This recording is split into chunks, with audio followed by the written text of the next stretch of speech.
Léa avait un chat gris avec des yeux jaunes, vraiment jaunes, presque dorés quand la lumière tapait dessus. Elle l'avait appelé Moustache. Oui, bon, on ne va pas se mentir, niveau originalité, on a déjà vu mieux. Mais ça lui allait parfaitement. Il avait cette petite moustache blanche sous le nez. Et surtout cette attitude de roi de la maison. Il marchait lentement, comme si tout lui appartenait. Comme si c'était lui qui payait le loyer. Moustache avait aussi une habitude très étrange. Il disparaissait toute la journée, impossible de le retrouver. Tu pouvais l'appeler pendant 10 minutes, regarder sous le lit, derrière les rideaux, dans les placards, rien. Et puis pile au moment où Léa pensait à lui, vraiment pensait avec ce petit pincement genre « Tiens, il est où mon chat ?» Il apparaissait comme par magie, assis dans l'encadrement de la porte, à la fixer comme s'il avait un radar émotionnel. Le matin, il venait se poser sur son ventre, tous les matins. Pas un réveil brutal, non, un poids tout chaud, un ronronnement qui vibrait jusqu'à dans la poitrine. Le soir, il se calait entre elles sur le canapé sans demander la permission, comme si c'était la chose la plus normale du monde. Et puis un jour, silence. Pas de pattes sur le parquet, pas de petits miaulements, pas de silhouette grise qui traversait le couloir. Il n'était pas là. Alors oui, en vrai, il était juste chez le vétérinaire. Rien de grave, rien de dramatique. Il allait revenir.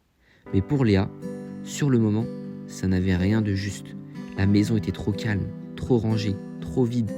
Elle s'est surprise à faire des gestes automatiques, regarder vers son panier, l'appeler sans réfléchir, faire attention en marchant pour ne pas lui marcher dessus, alors qu'il n'était pas là. Et c'est là qu'elle a ressenti ce truc bizarre. Pas une immense tragédie, pas des cris, pas des affrontements, juste un vide, un creux dans la routine, une absence qui prenait plus de place que la présence d'elle-même. Et c'est fou comme parfois, ce qui fait mal, ce n'est pas ce qui arrive, c'est ce que ça représentait. Parce que Moustache, ce n'était pas juste un chat, c'était un repère, c'était une présence vivante dans le silence, c'était une habitude affectueuse, c'était un petit rituel du matin, un poids rassurant le soir, une vie qui bougeait dans l'appartement. Et quand ça disparaît, même temporairement, tu ressens une sorte de mini-deuil, un deuil de routine, un deuil de présence, un deuil de ce que tu ne remarques même plus parce que c'était devenu normal. Et en fait, c'est exactement la même douleur qu'on ressent quand une relation se termine, quand une amitié s'éloigne, quand quelqu'un déménage, quand tu quittes un lieu que tu aimes, même quand les vacances se finissent. Ce n'est pas juste la fin, c'est la disparition d'un monde dans lequel tu vivais sans t'en rendre compte. On ne pleure pas seulement une personne, un animal ou un endroit. On pleure la version de nous qu'on était avec eux. Le toi qui rirait plus, la toi qui se sentait en sécurité, la toi qui avait cette petite habitude, ces messages du matin, ces blagues privées, ces trajets familiers. Et quand tout ça s'arrête, tu te retrouves face à une version de ta vie qui ne ressemble plus à celle d'avant. Et même si tu sais que ce n'est pas grave, à l'échelle du monde, à l'intérieur, ça fait vraiment mal. Moi, par exemple, je suis quelqu'un de sensible. Je ressens les choses très fort. Les moments, les regards, les ambiances et les silences, tout prend beaucoup de place à l'intérieur. Et j'ai vécu une rupture qui m'a bouleversé. Pas juste un « bon bah c'est fini », pas juste supprimer un numéro. C'est comme si on m'avait arraché un bout de mon quotidien, un bout de mon futur aussi. Parce qu'on ne se rend pas compte à quel point on construit des scénarios dans sa tête, des « cet été on fera ça », des « plus tard on ira là-bas », des « un jour peut-être », et du jour au lendemain, tout ça n'existe plus. Pas parce que ça s'est mal passé, juste parce que la vie en a décidé autrement. Je me souviens du moment tout bête, regarder mon téléphone en espérant un message qui n'allait pas venir, entendre une chanson et devoir l'éteindre au bout de 10 secondes parce que c'était trop, passer devant un endroit et sentir mon ventre se serrer d'un coup. Et le pire, ce n'était même pas le manque de la personne, c'était le manque de lien, le manque de la complicité, le manque de cette version de moi qui existait avec elle.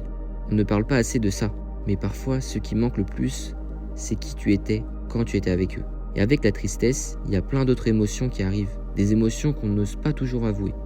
La colère par exemple, la colère contre l'autre, la colère contre soi, la colère contre le timing. Pourquoi maintenant ? Pourquoi moi ? Pourquoi ça devait être si beau pour finir comme ça ? Tu peux être triste le matin et énervé l'après-midi. Tu peux pleurer quelqu'un et en même temps lui en vouloir. Et ça ne fait pas de toi une mauvaise personne. Ça fait de toi un humain qui essaye de comprendre un truc qui lui a échappé. Parce que lui, le cerveau, il adore la stabilité. Il adore savoir à quoi s'attendre. Il adore les habitudes, les routines, les visages familiers. Ça le rassure. Ça lui donne l'impression de contrôler un peu la vie. Alors quand quelque chose disparaît, même quelque chose de petit, il panique.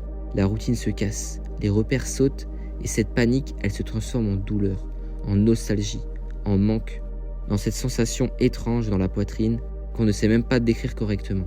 La douleur, elle a plein de formes. Parfois, elle est silencieuse, juste un poids constant sur la poitrine. Tu fais ta journée normalement, tu souris, tu parles, tu travailles, mais à l'intérieur, c'est lourd.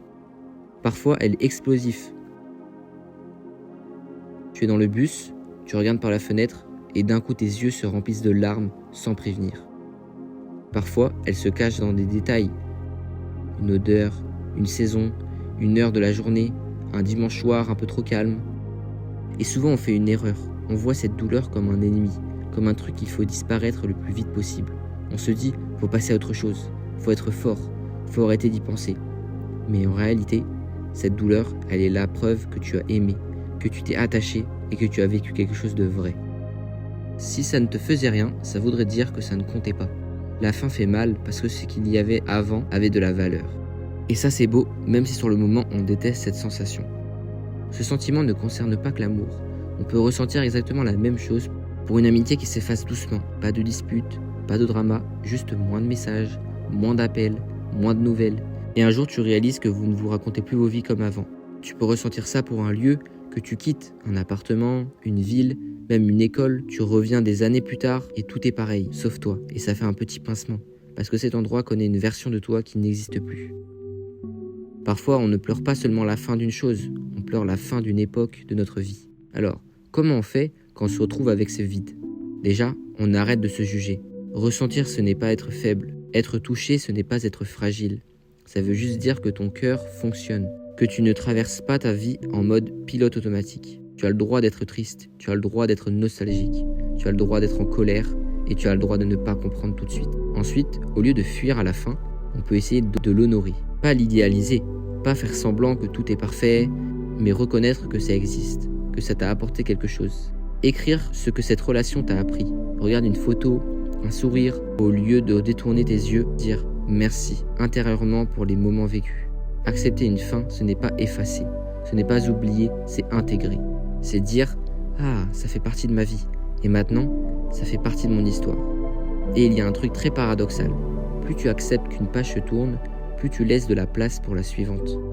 Sur le moment, on a l'impression qu'une fin ferme toutes les portes, mais en réalité, elle en ouvre d'autres. Des portes qu'on ne voit pas encore, parce qu'on est occupé à regarder celle qui vient de se fermer. Une rupture te reconnecte à toi-même. Une amitié qui s'éteint peut laisser la place à de nouvelles rencontres.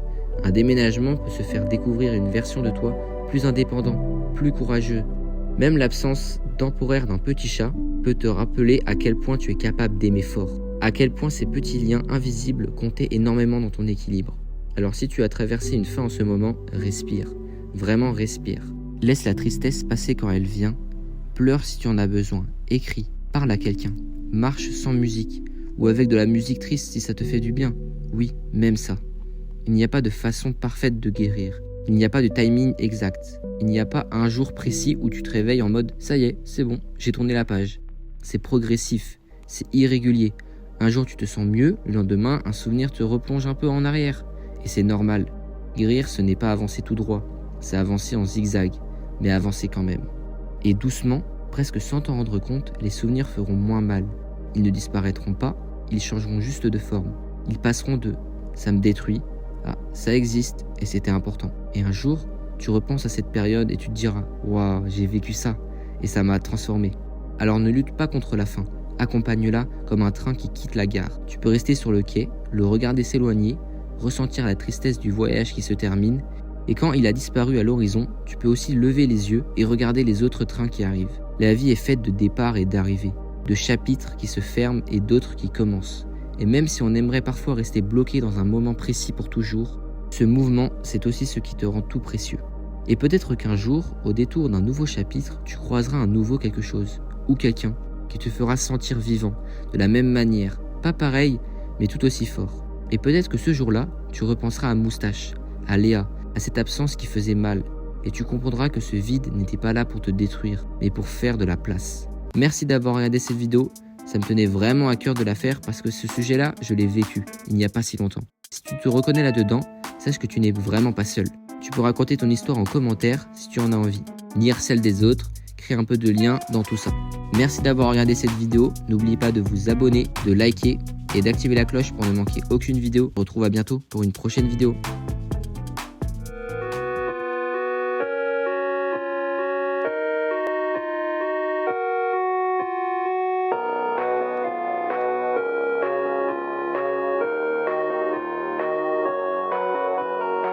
This guy hates me.